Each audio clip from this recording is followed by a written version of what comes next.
Hello everybody, Chubby here, Four-Spear Studios, coming at you live with some gameplay. It's been a couple of days since we talked last. How have you all been? Let me know down in the comments. Chubby! Woo, chubby! Woo, chubby! Did you like my chubby impression? It's been a while.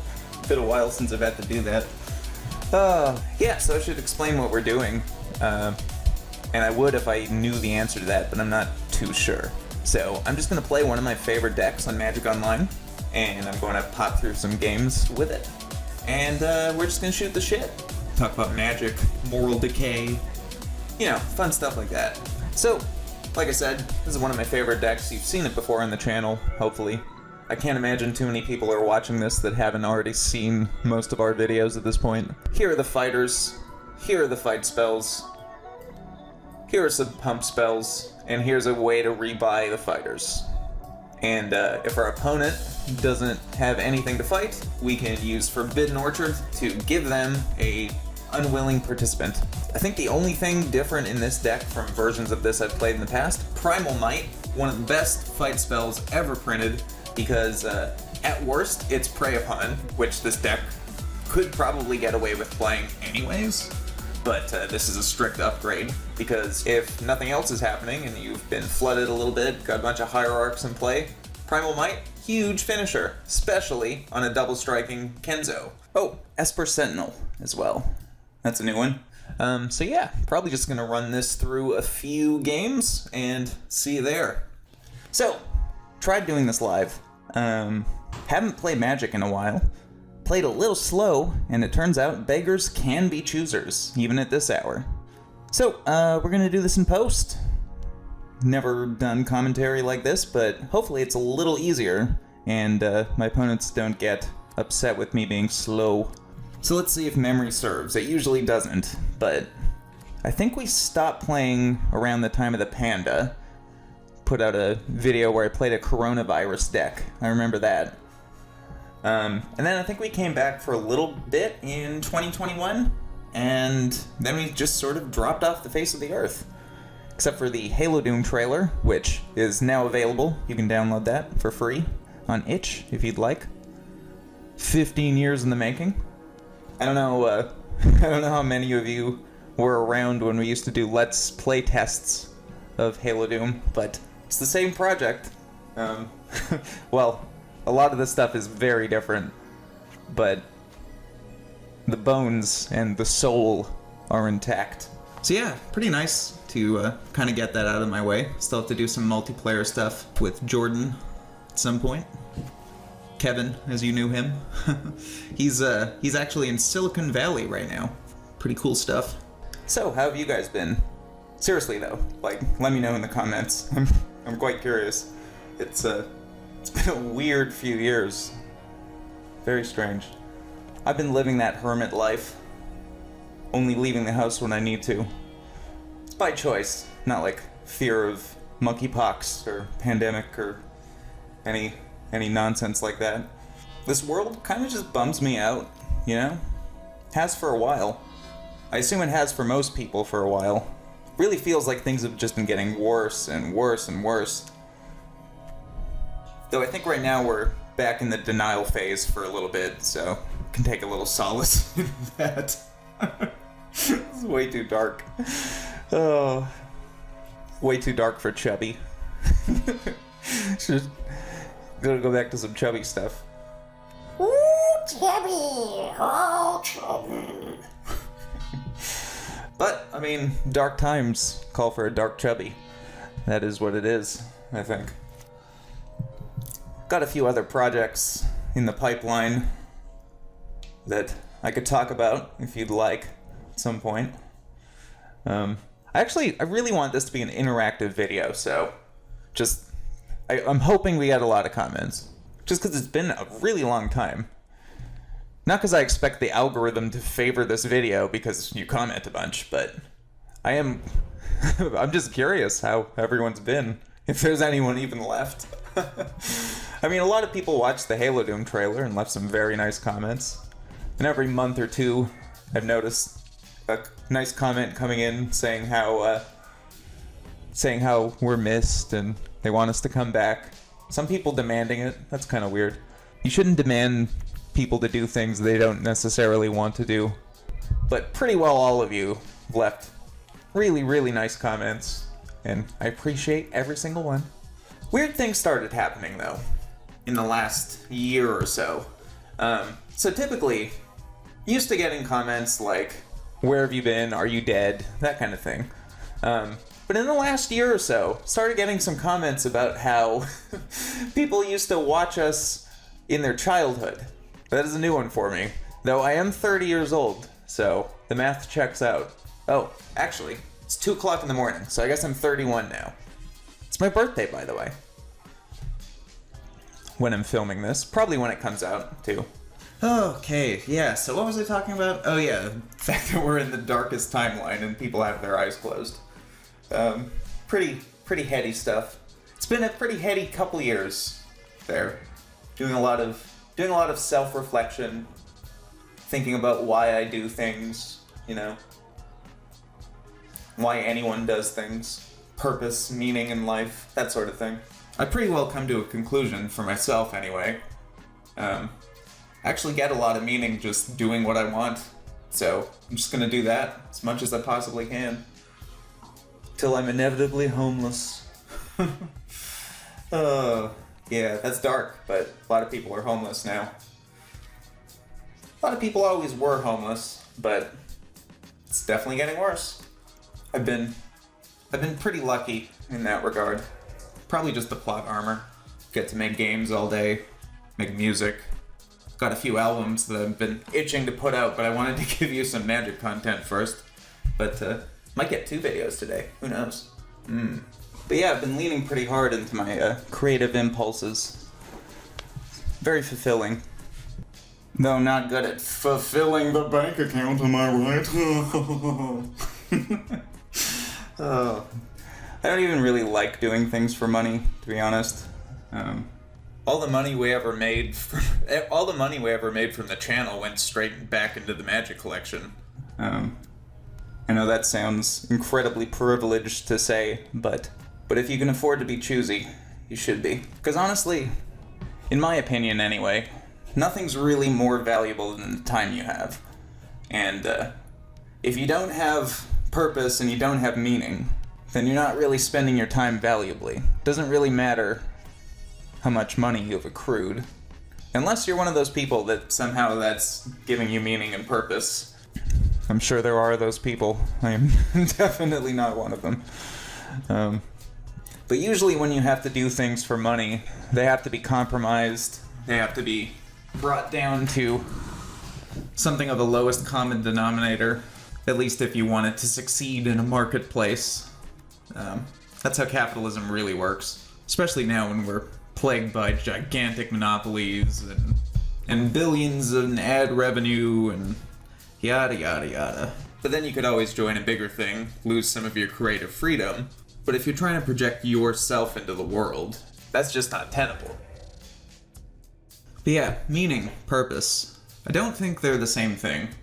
In my opinion, it's easier to find meaning than it is to find purpose. You can find meaning pretty well anywhere if you look hard enough. I think that's why you have people that do things they don't find gratifying, but they're able to find enough meaning out of it to compensate.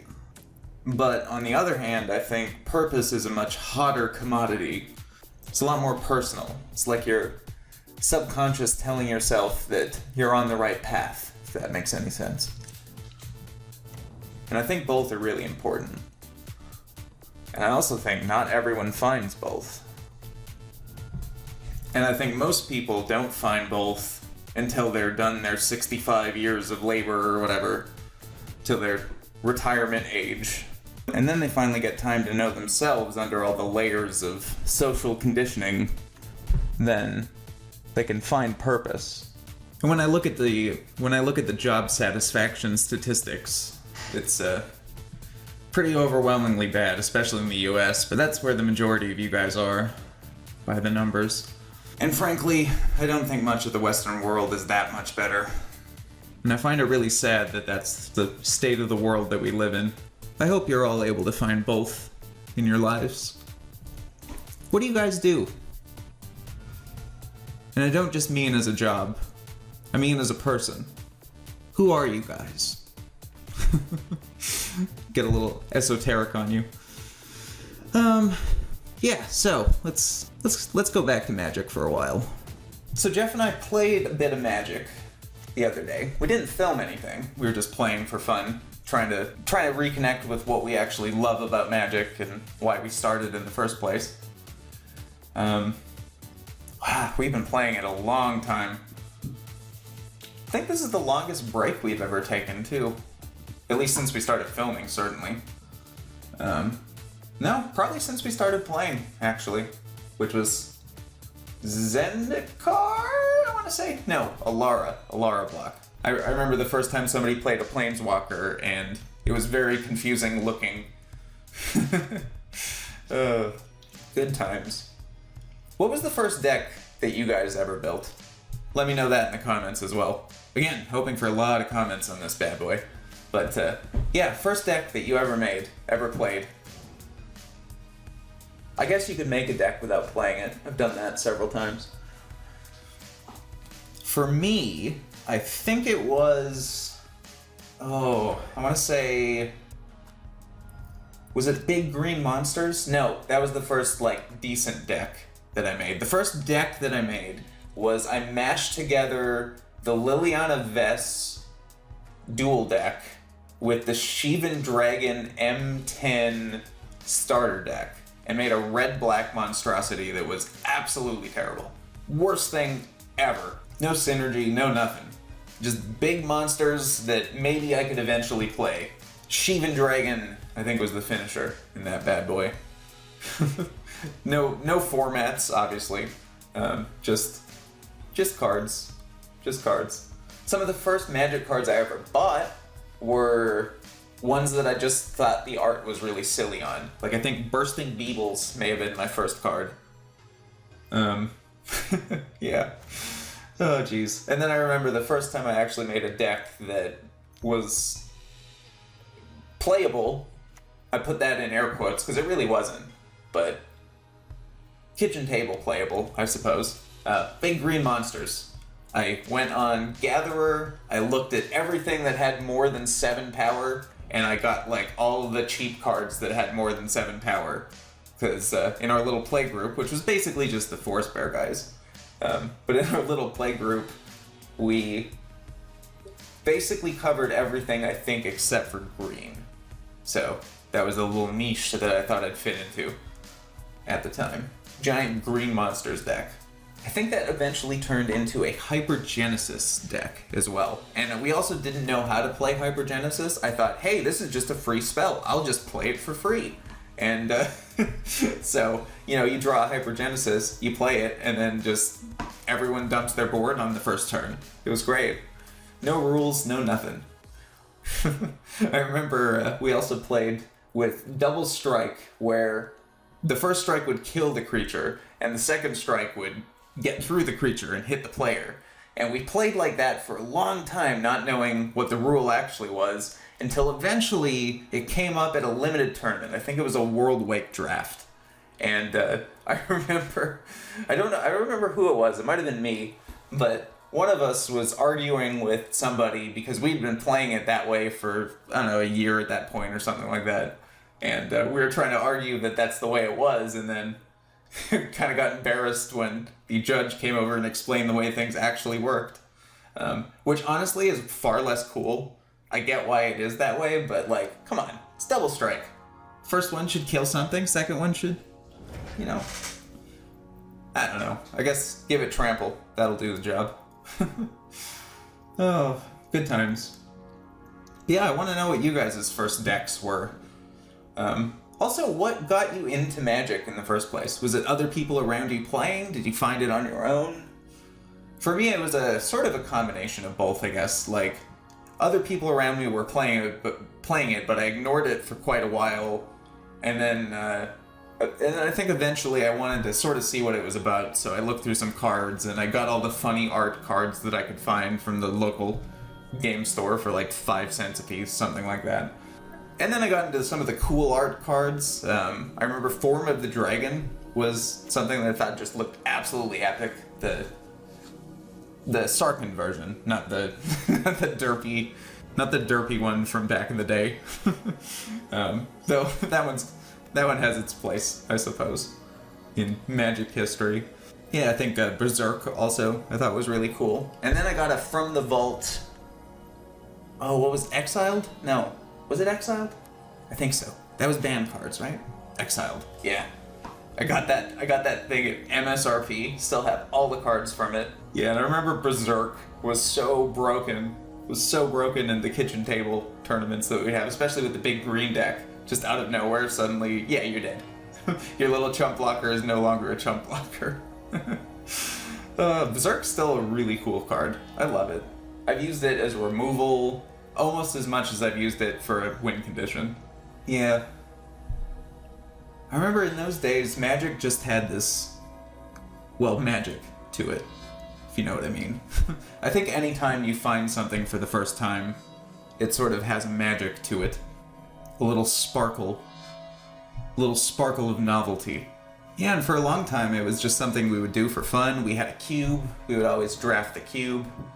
That was really fun. It was like at some point it became a legacy cube pretty early. This was back in the day when you can get legacy staples for next to nothing. I think I got 3 Badlands for $5 a piece because I went to a card store that still used a magazine to look up its prices. And I got them for $5 a piece. And at the time, frankly, I think they were only maybe $45 a piece. And now they're, what, $1,000? Something like that?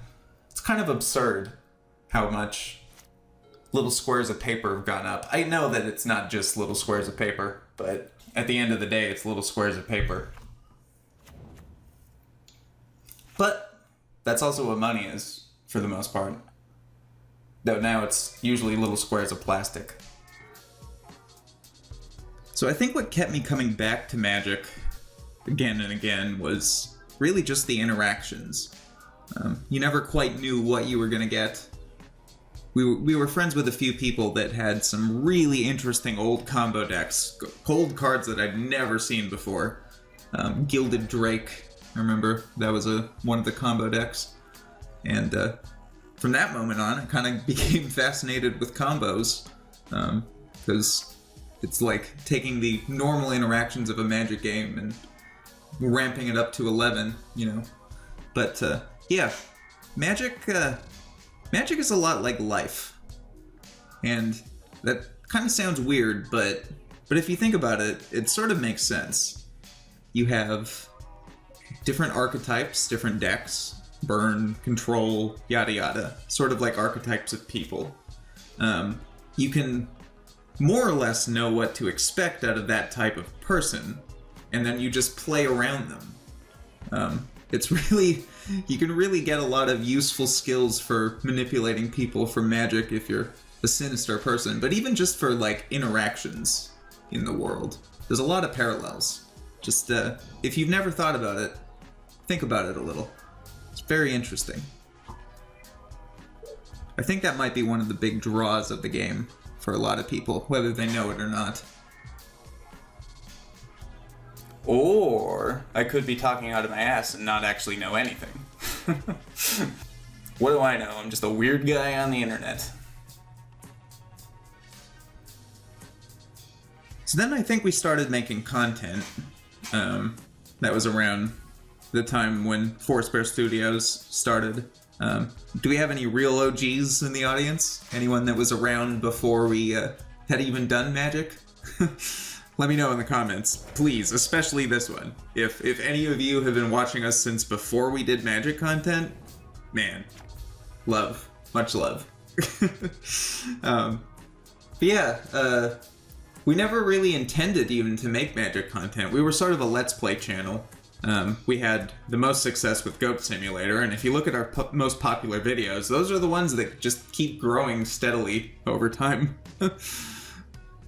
Anytime there's a new patch or a new version of the game coming out, we get a little modest bump on all of our Goat Simulator tutorials. It's good stuff.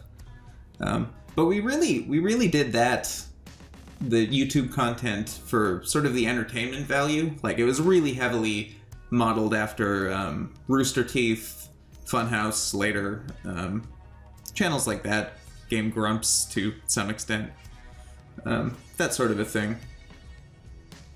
Probably countless others that I'm not really thinking of. The Magic stuff just was sort of like, we were getting pretty good at the game. We were playing with some pretty decent decks, tier 1 in some cases. At that point, we had built up such a big collection that I think we ended up just combining. No, we combined our collections before we started doing content. I'm not entirely sure on the chronology, but that's not interesting anyway. At some point, Jeff and I combined our collections. Jeff Atkist, if you didn't know that. My cat is doing some weird stuff outside. Anyway, so eventually I think we combined our collections. I think it was more or less to do Cube. That was probably around the time that we did that. And we were already filming videos for the Let's Play content and whatnot. And then at some point I got a camera that we could use for filming the actual games. So we decided, hey, we'll give it a try once. I think the first decks were Cruel Control and Tribal Zoo, something like that. Might be wrong about that. God, I should remember this. Should remember these things. But yeah, so we sort of just did that on a whim. Filmed our first Magic game, and it went over really well. It did a lot better than I thought it was, and I guess I realized at that point it was because there weren't a lot of people doing paper Magic on YouTube at the time. So we sort of decided to work that into our schedule, and eventually it just sort of overtook everything, and we were just making Magic content for years there, as I'm sure most of you can remember. You may have noticed that at some point, I think when we changed up our thumbnails, I started getting a little bored of playing the same sorts of archetypes of decks again and again. Magic is so deep that you almost never run out of decks that you can play, as evidenced by our channel. If you look at it, it's very rare that we would have a duplicate unless it was a show specifically for duplicate matches. But even so, it started to sort of get boring, and I think anytime you turn a hobby into a profession, it can have that effect. And it was also it wasn't as creatively gratifying as when we had all of the Let's Plays and such, because that had sort of a wide breadth of things that we could do. Like, even though you could play different decks, basically there wasn't a lot of entertainment value that we could glean out of doing it for the 100th, 200th time, you know? So at some point, it started to wear on me a little bit, and I had to find other things that I found interesting about the videos, and I think that's when I started blending all the art together a little more rigorously. That was fun for a while. And then at some point, you get tired of seeing the same cards over and over again, even though they're in different configurations, so I got really into building decks with cards that people never really see, like rogue decks, but really fast, really powerful rogue decks with a big chip on their shoulder. Sort of like the one I'm playing in this video. I started basically trying out every one drop I could find that was half interesting in the entire canon of Magic. Yeah, stuff like that sort of was able to keep my interest. I'm not really sure where Jeff was at during all this time. I'm just speaking for myself, of course. But I think as our numbers started to go down, it started to really wear on me a lot more.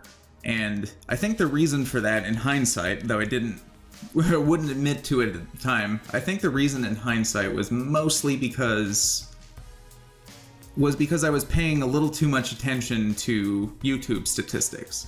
You know, view counts, likes, comments, subscribers, all that junk, ad revenue. And then at some point, around 2017, adpocalypse time, all of that started to dwindle, and then it became even harder to keep interested in continuing making Magic videos.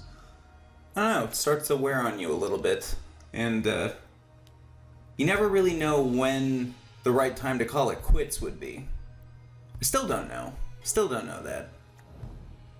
Do you just keep doing it until nobody watches you anymore? Do you keep doing it until all the meaning is drained out of it? Do you go out with a bang? Do you give it the old rock and roll suicide? I don't know. So at some point, it just sort of felt like spinning the wheels a little bit. I'm sure you may have noticed that I started to have an affinity for really fast, blisteringly fast decks. And I think subconsciously part of that may have been to get out of there faster. But yeah, I mean, they worked. They worked pretty well. But yeah, if you look at a lot of the later videos on the channel, the live games, you'll see I'm playing some pretty quick decks, like turn 2, turn 3 kill type decks most of the time. Yeah, it's just an interesting point of psychology that I never noticed at the time. And then something started happening with Magic. As you may have noticed, I'm always been a huge fan of promos. Even in this Magic Online deck, like the Forbidden Orchards and whatnot that I'm playing, they're all promo versions. I loved alternate art. That was always one of my favorite things, even since the beginning. Like I mentioned, with Form of the Dragon being one of my favorite art cards ever, that was a promotional version of the card. So really from the get-go, that was sort of my thing. I was quite into that. Because in a way, you could bring the same cards that people have seen a million times before, but maybe they haven't seen that version of it. And that's something that's kind of cool and unique. Had a unique flavor to it. But then, around the time that we stopped playing, alternate art was just everywhere. I mean, if you look at a set now, I think I haven't been keeping up, in all fairness, but I think there's like usually 2 different alternate art frames per set, and then all the secret layers, and then all the external products that have their own unique flavor, like the Kamigawa Japanese cards, which, by the way, are absolutely gorgeous. But, you know, stuff like that. And, like the gold foiling and the alternate color patterns and with the same old arts, and yeah, it's crazy. And you would think, as someone who's always been really, really into alternate versions of cards and whatnot, you would think that that would be a reason to be more into the game. But I don't know, to some degree, it feels less special now. And I don't mind it. Like, I really don't. I still, to this day, would only use alternate versions of cards if I could, because that's just sort of always been my thing, and I think it always will be my thing in the game of Magic, but I don't know. It doesn't really feel the same anymore, and I think if you look at the actual prices of a lot of these promo cards, that's sort of apparent, because in a lot of cases you can get a promo version of something for the exact same price as the regular one. Which, I mean, I don't mind, because I'm in it for the collection, not for the values, but I think that tells you that they're maybe doing it a little too much. I don't know. Let me know in the comments what your opinion on this is, because I think that's been a huge change in the game that has happened basically while we were gone. And my cat's just being really weird in the background. Might just close the door. Yeah, anyway. Yeah, so tons of promos now. Alternate art out the wazoo. Absolutely crazy. Some absolutely crazy looking decks that you can make now. But unfortunately, that is not the only change. Those prices that I mentioned are secondary market prices. The primary market prices, i.e., you know, packs of cards, prices of boxes, that sort of a thing, gone a little crazy, if you ask me. I haven't been following it super closely, but honestly, the entry price of this game has gone absolutely off the deep end. It can't be healthy for the game. I don't really care even if the player numbers don't back this up, there's no way that this is sustainable. Because at the end of the day, for most people, this is a hobby. And if they get priced out of their own hobby, they're just going to find another hobby. And I think that's where we're heading. Though frankly, it seems like we're getting priced out of everything in the world, not just Magic. To be honest. I don't know. What do you guys think about the new state of Magic? Let me know in the comments. I think I've asked that like 10 times now, maybe more. Who knows? But yeah, curious what you guys' thoughts on the hyper-capitalist world that we're moving into. And if you don't like it, what have you found as a solution to being able to bear it? Mine has been to stay inside, make art, and try to not die. So yeah, I think, for me anyway, that's sort of why I stopped. Why I stopped playing. Magic just didn't have the same magic that it had when we started. And I think that's in part because we played so many cards in so many different combinations on a regular basis for such a long time that, you know, it just wears you down.